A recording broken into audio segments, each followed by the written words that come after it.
एक हफ्ते बाद आज शाम को सुनील घर लौटा। डरते डरते डोरबेल बजाई। बीबी ललिया ने दरवाज़ा खोला और पूछा, हो गई फुर्सत तुम्हें?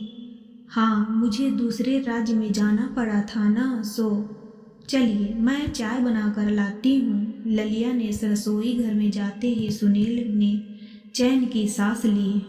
पहले तो जब सुनील को लौटने में कुछ दिन लग जाते थे तो ललिया का गुस्सा देखने लायक होता था। मानो कोई समझ ही नहीं कि आखिर ट्रांसपोर्टर का काम ही ऐसा। वह किसी ड्राइवर को रख तो ले, पर क्या भरोसा कि वह कैसे चलाएगा, क्या करेगा।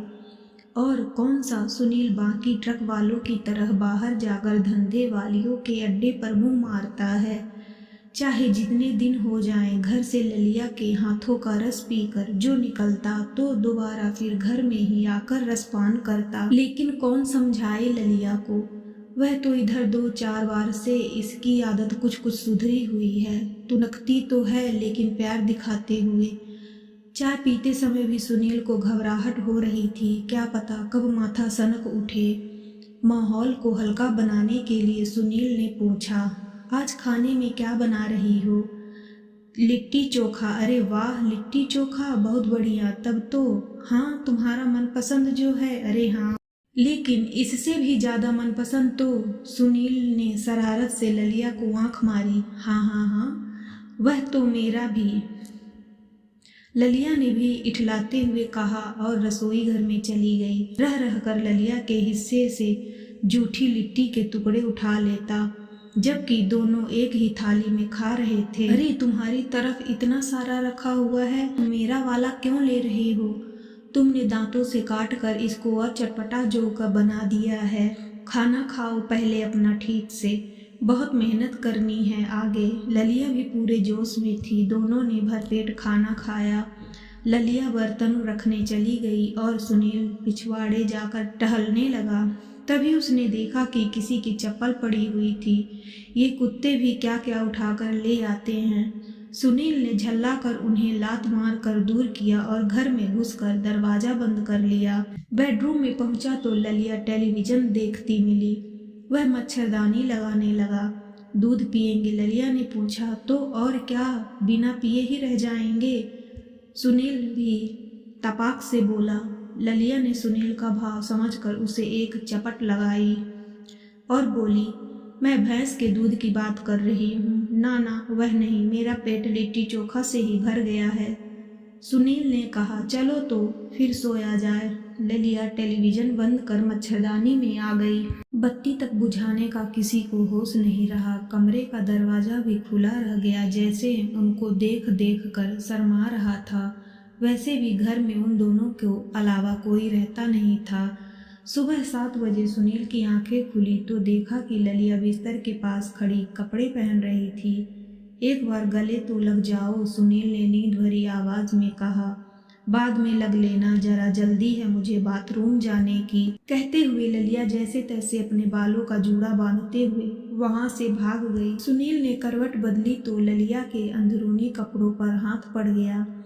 ललिया ने अंदरूनी कपड़ों की महक सुनील को मदमस्त कर रही थी। सुनील ललिया के लौटने का इंतजार करने लगा। तभी उसकी नज़र ललिया की पैंटी पर बने किसी दाग पर गई। उसका माथा अचानक से ठनक उठा। वह दाग तो सुनील की सारी नींद झटके में गायब हो चुकी थी। वह हड़बड़ा कर उठा और ध्यान से देखने लगा। पूरी पैंटी पर कई जगह वैसे निशान थे। ब्रा का मुआयना किया तो उसका भी वही हाल था। कल रात तो मैंने इसका कोई इस्तेमाल नहीं किया। जो भी करना था सब तौलिए से। फिर ये सुनील का मन खट्टा होने लगा। क्या उसके पीछे ललिया के पास कोई, क्या यही वजह है कि अब ललिया उसके कई दिनों बाद घर आने पर झगड़ा नहीं करती? नहीं नहीं, ऐसे ही अपनी प्यारी बीवी पर शक करना सही नहीं है।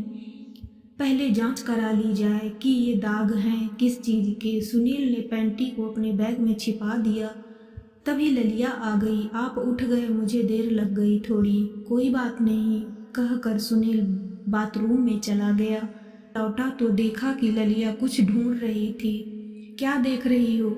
मेरी पैंटी न जाने कहाँ गायब हो गई। ब्रा तो पहन ली है मैंने। चूहा ले गया होगा, चलो नाश्ता बनाओ, मुझे आज जल्दी जाना है, सुनील ने उसको टालने के अंदाज में कहा। ललिया भी मुस्कुरा उठी। नाश्ता कर सुनील सीधा अपने दोस्त मुकेश के पास पहुंचा। उसकी पैथोलॉजी की लैब थी। सुनील ने मुकेश को सारी बात बताई। उसकी सांसें घबराहट के मारे तेज होती जा रही थी। अरे अपना हार्ट फेल करा के अब तू मर मत, मैं चेक करता हूँ। सुनील ने मुकेश को पैंटी दी। शाम को आना, बता दूंगा कि दाग किस चीज का है, मुकेश ने कहा। सुनील ने रजामंदी में सिर हिलाया और वहां से निकल गया। दिन भर पागलों की तरह घूमते घूमते शाम हो गई। ना खाने का होश ना पीने का। वह धड़कते दिल से मुकेश के पास पहुंचा। क्या रिपोर्ट आई, मुकेश ने भरे मन से जवाब दिया। यार दाग तो वही है जो तू सोच रहा है, लेकिन अब इससे किसी फैसले पर तो सुनील जस का तस खड़ा रह गया। मुकेश उसे समझाने के लिए कुछ कुछ बोले जा रहा था, लेकिन उसका माथा तो जैसे सुन्न हो चुका था। सुनील घर पहुंचा तो ललिया दरवाजे पर ही खड़ी मिली। कहाँ गायब थे दिन भर, ललिया परेशान होते हुए बोली। किसी से कुछ काम था, कहता हुआ सुनील सिर पकड़कर पलंग पर बैठ गया। तबीयत तो ठीक है ना आपकी, ललिया ने सुनील के पास बैठकर उसके कंधे पर हाथ रखा। सिर में बहुत तेज दर्द हो रहा है, बैठिए मैं चाय बनाकर लाती हूँ, कहते हुए ललिया रसोई घर में चली गई। सुनील ने ललिया की पैंटी को गद्दे के नीचे दबा दिया। चाय पीकर वह बिस्तर पर लेट गया। रात को ललिया खाना लेकर आई और बोली, अजी अब आप मुझे भी मार देंगे, बताओ तो सही क्या हुआ, ज़्यादा दिक्कत है तो चलो डॉक्टर के पास ले चलती हूँ। कुछ बात नहीं, बस एक बहुत बड़े नुकसान का डर सता रहा है, कहकर सुनील खाना खाने लगा। अपना ख्याल रखो, कहते हुए ललिया सुनील के पास आकर बैठ गई। सुनील सोच रहा था कि ललिया का जो रूप अभी उसके सामने है वह उसकी सच्चाई या जो आज पता चली वह है। खाना खत्म कर वह छत पर चला गया। ललिया नीचे खाना खाते हुए आंगन में बैठी उसको ही देख रही थी। सुनील का ध्यान अब कल रात पिछवाड़े में पड़ी चप्पलों पर जा रहा था। वह सोचने लगा, लगता है वे चप्पलें भी इसी के यार की। नहीं, बिल्कुल नहीं, ललिया ऐसे नहीं है। रात को सुनील ने नींद की एक गोली खा ली, पर नींद की गोली भी कम ताकत वाली निकली। सुनील को खीज सी होने लगी। पास में देखा तो ललिया सोई हुई थी। यह देखकर सुनील को गुस्सा आने लगा। मैं जान दे दे कर इसके सुख के लिए पागलों की तरह मेहनत करता हूँ, और यह अपना जिस्म किसी और को कह कर वह उस पर चढ़ गया। ललिया की नींद तब खुली जब उसको अपने बदन में निचले हिस्से पर जोर महसूस होने लगा। अरे जगा देते मुझे, ललिया ने उठते ही उसको सहयोग करना शुरू किया, लेकिन सुनील तो अपनी ही धुन में था। कुछ ही देर में दोनों एक दूसरे के बगल में बेसुध लेटे हुए थे। ललिया ने अपनी कमीज उठाकर ओढ़ ली। सुनील ने जैसे ही उसको ऐसा करते देखा, मानो उस पर भूत सा सवार हो गया। वह झटके से उठा और कमीज को खींचकर बिस्तर के नीचे फेंक दिया और फिर से उसके ऊपर आ गया। हो, सारी टेंशन मुझ पर ही उतारेंगे क्या, ललिया आहें भरते हुए बोली। सुनील के मन में पल रही नाइंसाफी की भावना ने गुस्से का रूप ले लिया था। ललिया को छुटकारा तब मिला जब सुनील थक कर चूर हो गया। गला तो ललिया का भी सूखने लगा था, लेकिन वह जानती थी कि उसका पति किसी बात से परेशान है। ललिया ने अपने आप को संभाला और उठकर थोड़ा पानी पीने के बाद उसकी चिंता करते करते कब उसको दोबारा नींद आ गई, कुछ पता ना चला। ऐसे ही कुछ दिन गुजर गए। हंसने हंसाने वाला सुनील अब बहुत गुमसुम रहने लगा था, और रात को तो ललिया की एक न सुनना मानो उसकी आदत बनती जा रही थी। ललिया का दिल किसी अनहोनी बात से कांपने लगा था। वह सोचने लगी थी कि इनके माता पिता को बुला लेती हूँ, वे ही समझा सकते हैं। कुछ एक दिन ललिया बाजार गई हुई थी। सुनील छत पर टहल रहा था। शाम होने को थी, बादल घिर आए थे। मन में आया कि फोन लगाकर ललिया से कहें कि जल्दी घर लौट आए, लेकिन मन उचट गया। थोड़ी देर बाद ही सुनील ने सोचा, कपड़े ही ले आता हूँ। छत से सूख गए होंगे। सुनील छत पर गया ही था कि देखा पड़ोसी बीरबल बाबू के किराएदार का लड़का रंगवा, जो कि 18-19 साल का होगा, दबे पैर उसकी छत से ललिया के अंदरूनी कपड़े लेकर अपनी छत पर कूद गया। शायद उसे पता नहीं था कि घर में कोई है, क्योंकि ललिया उसके सामने बाहर गई थी। यह देखकर सुनील चौंक गया। उसने पूरी बात का पता लगाने का निश्चय किया।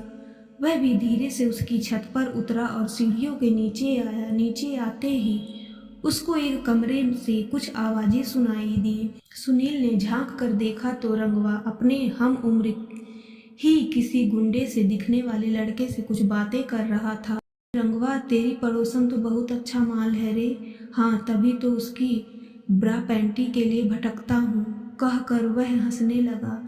इसके बाद सुनील ने जो कुछ देखा उसे देखकर उसकी आंखें फटी रह गईं। दोनों ने ललिया के अंदरूनी कपड़ों पर अपना जोश निकाला और रंगवा बोला, अब मैं वापस उसकी छत पर रख आता हूँ, वह लौटने वाली होगी। अबे कब तक ऐसे ही करते रहेंगे? कभी असली में उसको मिलेगी, लेकिन उस पर तो पतिव्रता होने का फुतूर है। वह किसी से बात तक नहीं करती। पति के बाहर जाते ही घर में झाड़ू भी लगाने का होश नहीं रहता उसे, ना ही बाल संवारती है। वह कभी दबोचेंगे रात में उसे, रंगवा कहते हुए कमरे से बाहर आने लगा। सुनील जल्दी से वापस भागा और अपनी छत पर कूद के छिप गया। रंगवा भी पीछे से आया और उन्हें उन गंदे लिए कपड़ों को वापस तार पर डालकर भाग गया। सुनील को अब सारा मामला समझ आ गया था। रंगवा इलाके में आए दिन अपनी घटिया हरकतों के चलते थाने में अंदर बाहर होता रहता था। उसके बुरे संग से उसके माँ बाप भी परेशान थे। सुनील को ऐसा लग रहा था जैसे कोई अंदर से उसके सिर पर बर्फ रगड़ रहा है।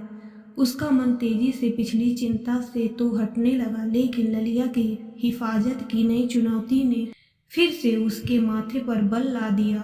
उसने तत्काल यह जगह छोड़ने का निश्चय कर लिया। ललिया भी तब तक लौट आई। आते ही वह बोली, सुनिए, आपकी माँ को फोन कर देती हूँ, वे समझाएंगी अब आपको। सुनील ने उसको सीने से कसकर चिपका लिया।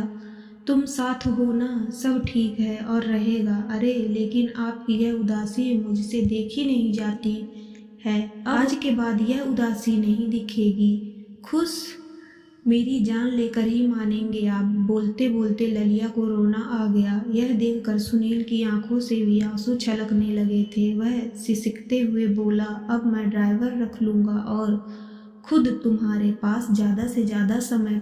प्यार उनके चारों ओर मानो नाच करता फिर से मुस्कुराने लगा।